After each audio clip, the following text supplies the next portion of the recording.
একটা বিমান একটা দুর্ঘটনা মুহূর্তে মাইলস্টোন কলেজ রূপ নিল এক বিভীষিকায়। যেখানে একটু আগেও ছিল ক্লাসের কোলাহল, সেখানেই তৈরি হলো শত শত আর্তচিৎকার। বাংলাদেশ বিমান বাহিনীর F7 মডেলের বিমানটি দুপুর 1:06 উড্ডয়ন করে। 12 মিনিট পর ঠিক 1:18 বিমানটি বিধ্বস্ত হয়। বিমান চালাচ্ছিলেন ফ্লাইট লেফটেন্যান্ট তৌকির। এটি তার সোলো ফ্লাইট ট্রেনিং এর অংশ ছিল। এই ধাপে এসে একজন প্রশিক্ষণরত বৈমানিক প্রথমবারের মতো একা কোনো প্রশিক্ষক ছাড়াই নিজে একটি বিমান ওড়ায়। ফ্লাইটের দৈর্ঘ্য ছিল সাধারণত 20 থেকে 30 মিনিটের, কিন্তু কে জানত মাত্র 12 মিনিটেই সবকিছু শেষ হয়ে যাবে। তাছাড়া এই ট্রেনিং এর আগে পাইলটের মনোবল, দক্ষতা, জরুরি অবস্থা সামলানোর কৌশল সহ নানান বিষয় বারবার পরীক্ষা করে দেখা হয়। সবকিছু ঠিক থাকলে তখন তাকে একাই একটি বিমান নিয়ে ওড়ার সুযোগ দেওয়া হয়। তৌকির সবকিছুর যোগ্য ছিল। তিনি বিমান নিয়ে কুর্মিটোলা পুরান এয়ারফোর্স বেস থেকে টেক অফ করেন।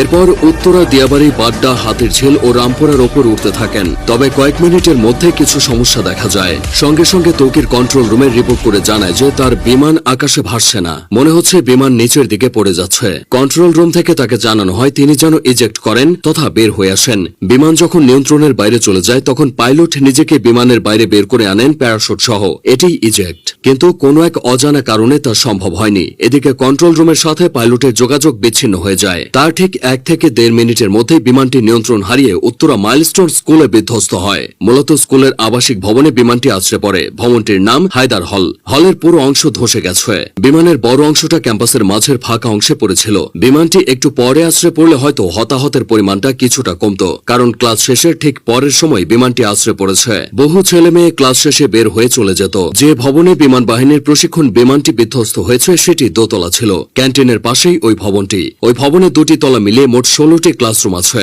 আর 4টি শিক্ষকদের রুম। প্রাথমিকের 1ম থেকে 5ম শ্রেণীর ক্লাস হতো এই ভবনে। 3য় ও 4র্থ শ্রেণীর শ্রেণীকক্ষের সামনেই বিমানটি বিধ্বস্ত হয়েছে। তখন ক্লাস চলছিল। কিছুক্ষণের মধ্যেই ক্লাস শেষ হতো। ঠিক সেই সময় কলেজের প্রজেক্ট 7 নম্বর ভবনে বিমানটি ধাক্কা লেগে জ্বালানি লিকেজ হয়। পরে প্রজেক্ট 2 ভবনের সামনে আছড়ে পড়ে। বেলা 1টার দিকে স্কুল ছুটি হয়ে যায়। তবে তখনও কিছু শিক্ষার্থী সেখানে অবস্থান করছিল।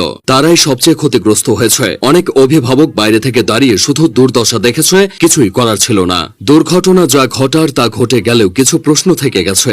স্কুল কলেজ এরিয়ায় বাস ট্রাকের হর্ন আস্তে করার কথা বলা হয়। সেখানে স্কুল এরিয়ায় প্রশিক্ষণ বিমান ওড়ানো নিয়ে বেশ সমালোচনা হচ্ছে। উন্নত দেশগুলোতে বিমান বাহিনীর প্রশিক্ষণ বিমানগুলো জনমানবহীন এলাকায় এনে ওড়ানো হয়, এই যেমন ফাঁকা মাঠ, নদীর পার বা বিধ্বস্ত কোনো জায়গায়। কারণ একটাই, কোনো অনাকাঙ্ক্ষিত ঘটনা ঘটলে যেন ক্ষয়ক্ষতি এড়ানো যায়। এদিকে ঢাকার মতো জনবহুল শহরে বিমান বিধ্বস্তর এই ঘটনা ক্ষয়ক্ষতির পরিমাণ বাড়িয়ে দিয়েছে। তাছাড়া যে বিমানটি নিয়ে তৌকির বের হয়েছিল সেটি বহু বছরের পুরানো বিমান বলে অনেকে দাবি করছে। এই বিমান এতটাই ঝুঁকিপূর্ণ যে দুনিয়া জুড়ে এটি উড়ন্ত কফিন নামে পরিচিত। এই ধরনের দুর্ঘটনা